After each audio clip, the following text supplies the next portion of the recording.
Axis Health and Wellness Association's Let's Talk Health Forum. I'm Dr. Dan Pavlik Jr.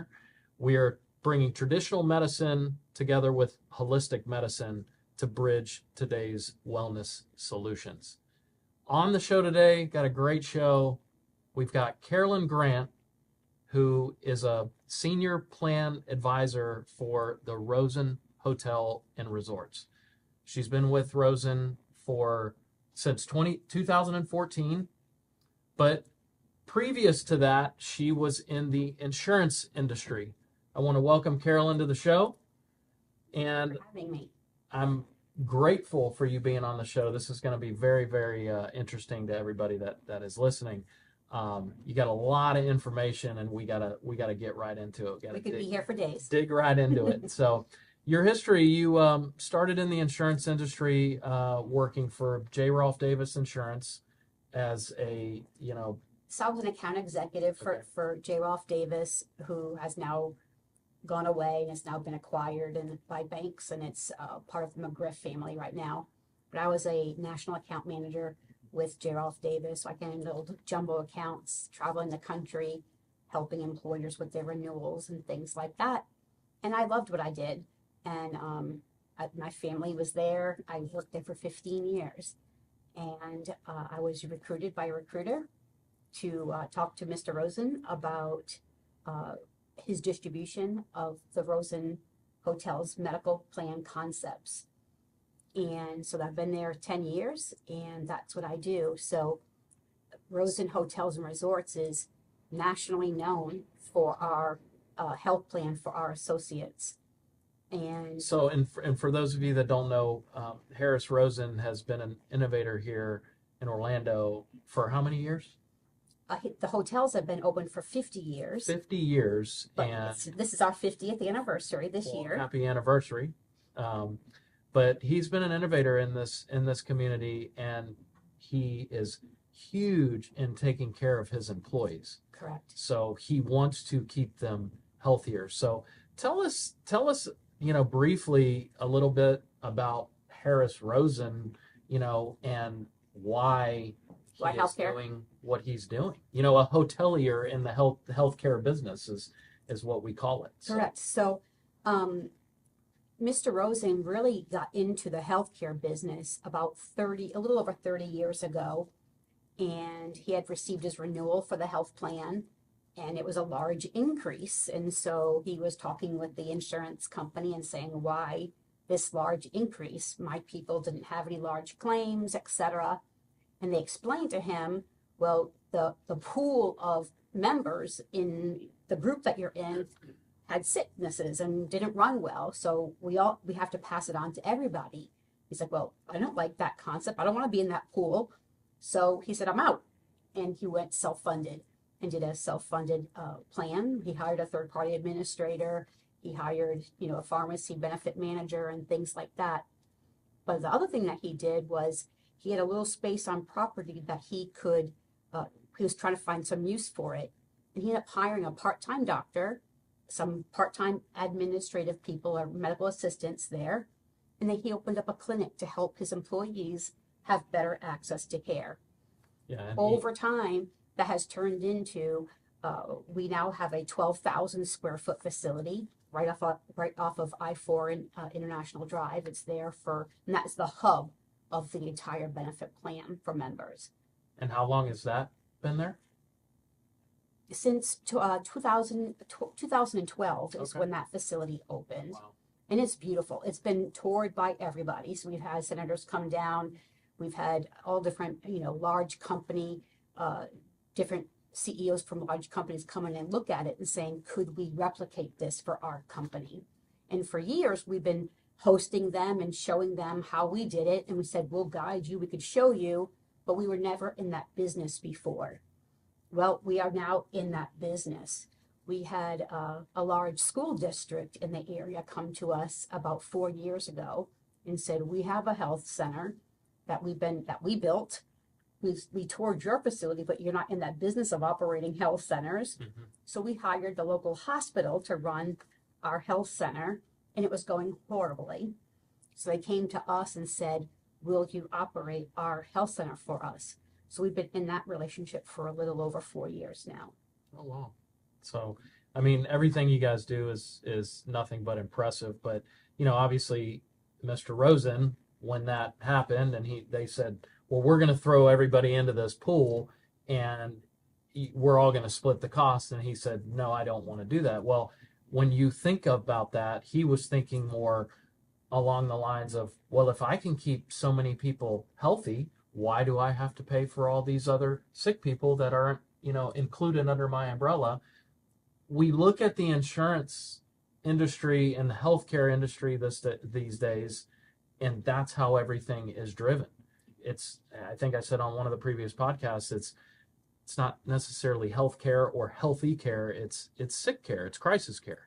So the monetary costs associated with it are continuing to rise, and he was able to make this change. But you know a little bit about the insurance company because that's what you've lived in, and our system doesn't necessarily make sense to the people. So people have their they have their insurance card, right?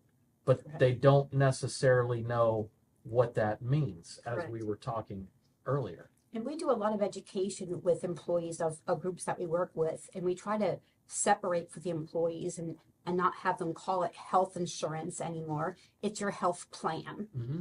right? So there's no correlation between your health insurance and health care. You can have one without the other. You can certainly have health insurance, you can have a card, but have no access to health care. And that's what's with a lot of people in our country right now. And also you can go get health care and access to health care, but not have insurance. So you can do both, and they're not exclusive to each other. So the traditional system that we have is that Americans have a card in their wallet that is provided by health plan from their employer, and it has a big logo on it from one of the big insurance companies. We use the word BUCA, BUCA, so it's Blue Cross, Cigna, Blue Cross United, Cigna, Aetna, and then they find their doctors on the network, and they go to the doctor, they pay their copay or deductible or whatever, and they leave at that point. That system has led to annual renewals in the double digits every year, that now the rates are unsustainable for our country. Employers can't afford it, and members can't afford it. The American household can't afford it. It's not uncommon for us to see plans that have things like a $3,000 deductible. Well, if you're in a plan, if you work for Rosen and you're a housekeeper, maybe you're making $15 an hour, a $3,000 deductible is a month of your wages. Yeah. So they're struggling to make rent and to put food on the table for their family. So what happens when they have a plan like that is they don't access care. They say, I can't afford to pay that full amount up deductible, so I just don't go. And then I get really sick, and I go to the emergency room, and I then have hospitalization and things like that. So had they taken care of that cold before it got to be pneumonia, or bronchitis before it went to get pneumonia, or was able to get their diabetes drugs or monitor their sugars for the diabetes, then they wouldn't be in that situation now where they're now in the hospital and having to get better from that. Yeah, it only makes sense. Yeah. That, it should be like that, but we continue to run into that brick wall of we can't break through to educate everybody or get them in soon enough for that more of that wellness care. Correct. Traditional, I mean, yeah, a person could be sick with a cold or something, but it's like if you go in and you get ahead of it, if the person understands their body and understands what wellness really means, which I feel like most people don't, then they're able to get better and not have to pay exorbitant amounts Correct. of money. And if you had a relationship with your doctor, where if you want to go back in time when our family, the number might be on the side of the phone, where you had a family doctor that you used to call, and sometimes they would even come to your house and see you and things like that. But it was all about a relationship. They knew the family. They knew what mom and dad did. They knew the kids. They played Little League together or whatever. If we could go back in time and have that one-on-one relationship with your doctor, and they know what's going on in your life as far as not only physically, but spiritually, mentally, maybe some different stressors that you have going on in your life, they can help and guide you with that process versus just going when you're sick. They don't have any background on what's going on, and they're just treating the symptoms of what's going on. And that's when we have people taking drugs and prescription drugs that maybe they don't even need. Maybe they just need to, go for a little walk after dinner or something like that. So that's where we really want to go back to having that primary care relationship where the doctor and the patients have a relationship and understand each other and trust each other. So having that trust and being able to guide the members into have a healthier life. So let's go back to Mr. Rosen. He's a genuinely healthy guy. When was his mindset always like this, or was it just the costs that were being driven up that made him, change his structure of how he wanted to set this up? Like how did that all work? That's a good question. Mr. Rosen himself is a very healthy man. He swims every day. He swims 2 miles every day at our aquatic center. You can go there in late morning, and he's there every day. And except on the weekends, he does his rowing machine. Okay. And so he has been within 3 or 4 pounds his entire adult life. So he's kept himself healthy. Therefore, he says, well, if I can do it, correct. all Why my can't employees everybody should be able else to do it. But what he also realizes is that his life is not the same as many other of our associates coming in, and that we have a lot of people that come from third world countries, and they had never had a doctor visit at all. They've been eating different foods and things like that. So when someone comes and is hired with us, we may inherit many diseases that we didn't know even have in our country for many years. They might have an A1C of like 16 or 17, but that is their norm. So we have to meet them at their level and then work with them to get that lowered, but we can't lower it too fast or else they'll get sick. So again, working with them, but with what foods they are used to eating in their culture, in their language, and something that will help them. So all of that stuff is customized for our associates. We have everything is in Spanish as well as Creole. We have a lot of Haitian employees, so we do everything for the Creole associates also. So when a person, comes and gets hired by you guys, is there a process that, okay, this is what we want you to do? So right when you're hired, when you're first eligible for benefits, somebody reaches out to you right away to get an appointment scheduled for your blood work. So the blood work is the basis for everything. So we're going to come and have your blood work drawn, and then you'll follow up and meet with your doctor to go over your blood work and go over all of your history and everything else with you. So one unique thing about Rosen, and again, this is not for everybody, we don't recommend it necessarily, but all of that is done on the clock for our associates. So Mr. Rosen is really adamant about having the ability to access care and not take away money from them because they're going to the doctor. So they're paid from when they leave their workplace to when the entire time they're at the medical center and back. Also, a lot of our associates don't have cars. They take the bus to work. Mm-hmm. So we will have if they don't have their own car, they will have one of the town car from the hotel. We'll take them over, and they call when they're ready to be picked up again. They'll take them back to work.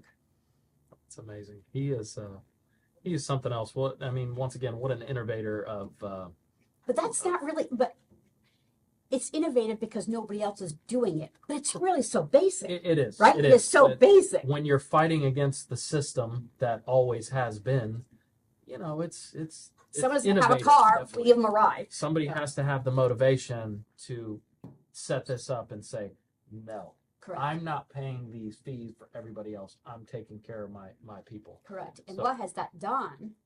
The result of that is we have one of the lowest turnover rates in the history of hotels. So right now, I think they estimate our turnover is about a 14% on a turnover rate.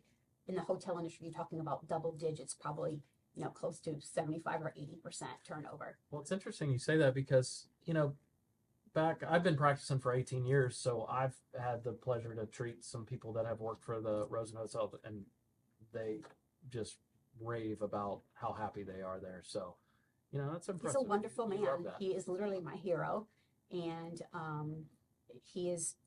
This will be his legacy. There are many hoteliers out there. I mean, there are many hotels, and he's proud of his hotels and the flagship hotels and what we've accomplished there.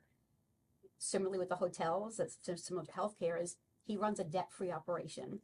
So none of our hotels have any debt associated with them. Well, that's unheard of today, but American business doesn't have debt, right? Correct. So he runs a very different model. He's a unique person, but I'm so proud of that because that's the way it should be. That's the American spirit, and he has that drive. And so, but his true legacy will be healthcare and also what he's done with education with the Tangelo Park and Paramore districts, what he's done there. That's a whole another session. So there's three, aspects that we were talking about earlier. You have underneath the Rosen Hotel and Resorts, you have the Rose Insure, Correct. which is It's our insurance agency side. That's where I work. So I work for Rose Insure. So we work directly with other employers for both employee benefits and property and casualty insurance. We're a full-blown insurance agency, and we work with them. But what we do is we evangelize on the benefit side the various aspects of the Rosen policy and bringing them to other groups. Okay. And then you have the Rosen Care Rosen aspect of it. Care is our healthcare delivery side. So our on-site medical centers that we have. Yeah, tell me about that a little bit. Tell me about the big center that's right there off St. Louis. Yeah, so that's the one for Rosen Hotels and Resorts. We get asked all the time, can I come and use the Rosen Medical Center? And as we would love to have other people there, it's built just for the Rosen Associates. It's staffed uniquely for the Rosen Associates. So there's the whole system is there not to really be outside employers or things like that. We have another Rosen Care for that school district I was telling you about. So Osceola County Schools is a big county near us here in Central Florida, and we operate their on-site medical center also. So it's called Rosen Care, powered by People One Health. So while we oversee it, People One Health is actually on the ground doing the work there, but they have our on-site medical center infused into that center there. Gotcha. And then Rosen Health is Rosen Health just got launched a couple months ago, and your dad came to our launch event. And so Rosen Health is our new way of getting to more groups. What is Mr. Rosen's concern right now is for us to generate change for as many employers. It's rather difficult when it's just our small staff. If I can work with other brokers and consult with other brokers of what we do and how to teach them to fish, then we can affect more groups faster. So Rosen Health is our way of distributing our system to other brokers that are out there. So what's been the the response as far as people outside of the system? What's that been like? I mean, are people, is it a trickle effect, slow, or is it starting to? It's since the event, it has been very busy, very busy for us. A lot of people are very interested, and again, we want to educate, talk to them, but we have engaged with a different platform that they can learn the concepts of how to do this. And then once they're a little bit more ready, then we will personally engage with them. Because before, what would happen is that we would engage with people and we would talk for 6 months, a year. I can't affect so many groups that way. Yeah. So we have to be ready to go when the time is right for them.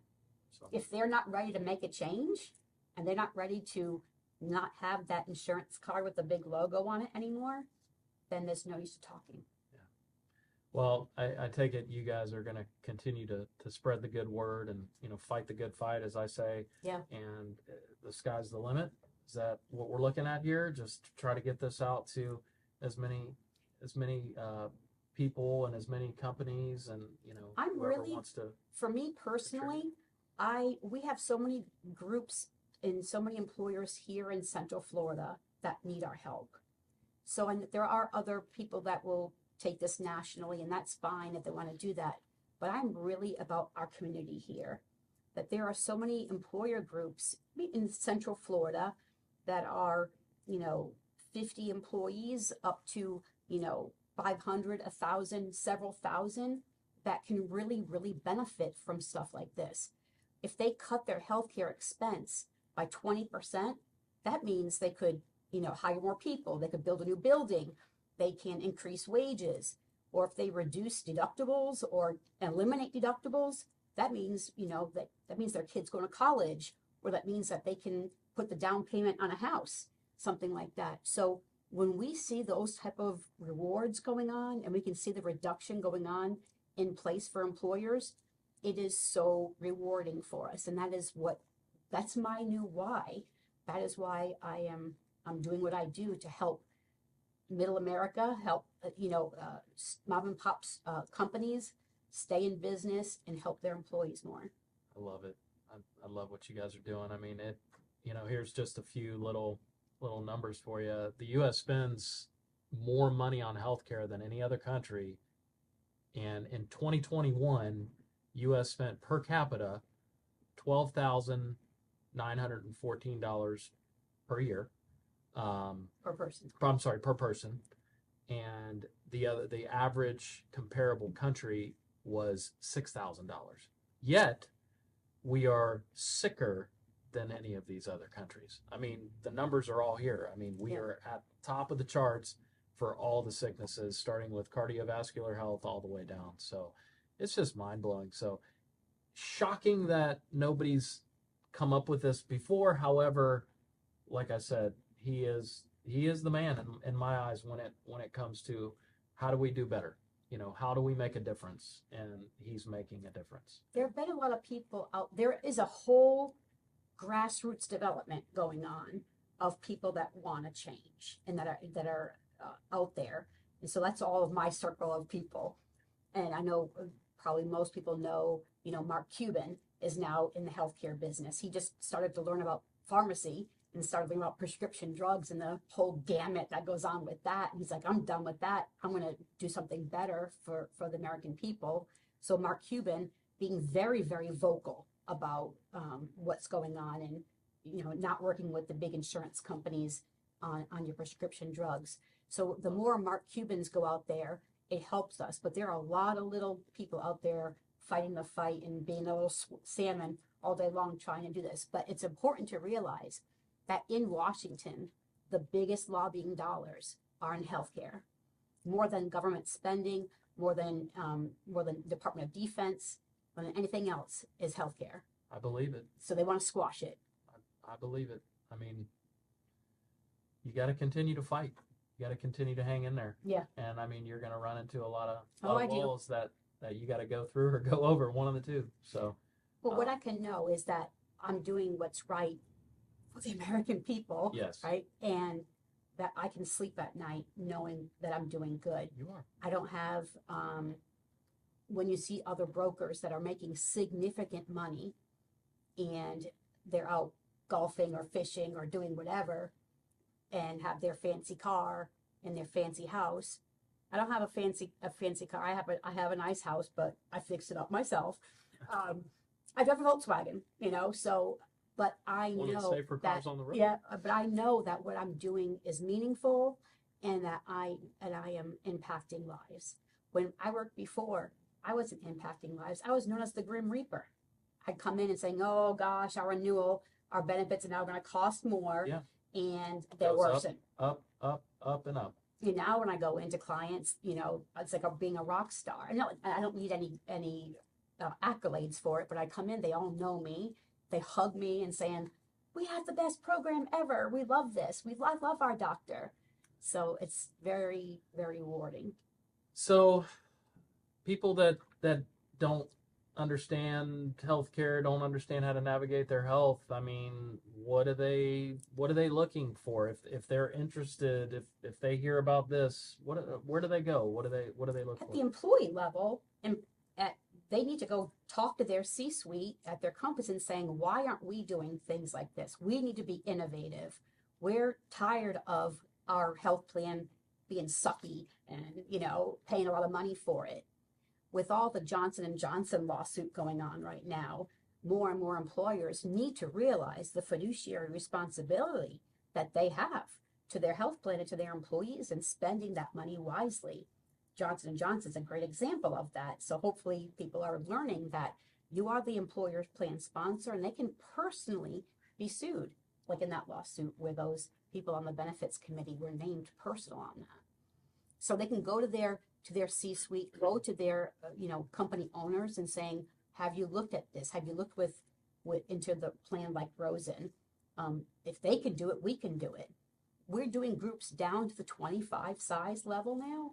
So groups that are even, people always thought that self-insured had to be 500, 600. We're now doing down to 25.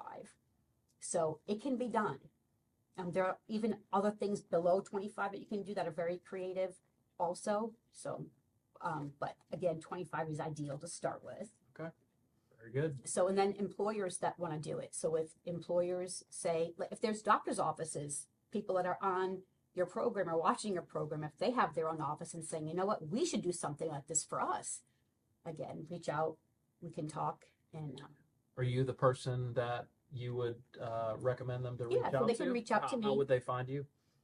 They can find me on LinkedIn, probably is the easiest way. It's Carolyn Grant. Look for me on Rosensure or on Rosen Health. You can also do that. And I'll give you guys my contact information that anybody after can so that reach we out can to us. continue to spread the good word. Yeah. So, well, I will tell you, first and foremost, I greatly appreciate having you on the show. I mean, this is extremely informative.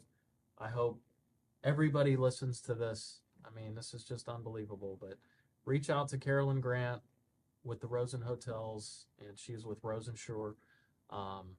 If you have any other questions, hopefully you got something out of what we talked about today. And I want to thank our sponsors, Access Health and Wellness Association, for putting on this Let's Talk Health Forum. And we will see you next time.